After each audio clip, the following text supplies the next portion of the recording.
What's up, Culture Drop? Your pal Galen here.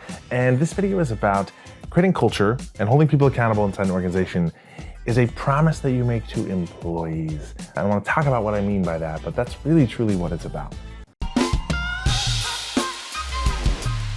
So this video is a little bit of a reframe of perspective about understanding about why, what is the purpose of creating great culture, and if leadership is holding employees accountable, who are they holding them accountable to?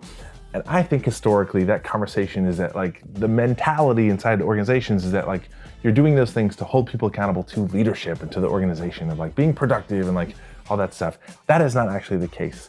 And here's what I want to say to unpack that and reframe that is that when leadership is holding employees accountable to showing up with a good attitude, to not being toxic, to performing well and pulling their weight and being excellent at their jobs, really truly leadership is holding those people accountable to do those things for their other employees, because employees cannot hold each other accountable in the same way, right? If I have a coworker who is not pulling their weight and that causes more work on my end, or I dread going to work today because I work with this person who is toxic, they stir up drama, they gossip, they're full of bull.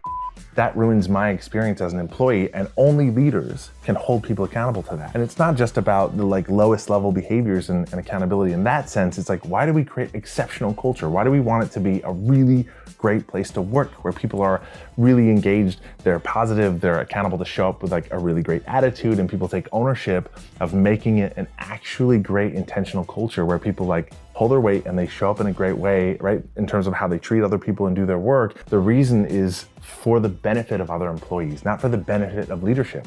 And I think if you're a leader, to have that mindset is you're not holding people accountable to you to perform better and have a better attitude for you, in service of you. You're doing it in service of the rest of the employees that you have, that they have a good experience, right? That they're having a positive, productive workplace, and the people that they're surrounded with are great. And truly, accountability and culture inside an organization is a promise that you make to every other employee and candidates and potential job candidates that are applying for the job, that your experience here is going to be exceptional. And in service of that experience, in the service of you actually loving your job and being here, is that we're going to surrounded with people who are also productive, who show up with a positive attitude, who are awesome at their jobs. I think that's really important to understand as a leader, though. That's who you're really holding people accountable to and for. You are in service of your best employees who show up with a good attitude, who pull their weight, who want to be there. That's who you are in service of. Yeah, cool. Here are a couple things I can do that are my talent. I mean, I'm not saying that's a total skill I can do, but it kind of is. Can you hear that? That's a predator sound. What's up, mother? Ah!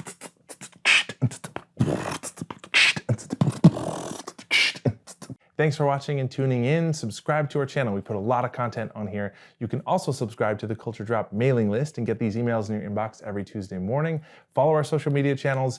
Put a lot of free content out about just being more awesome and building great teams.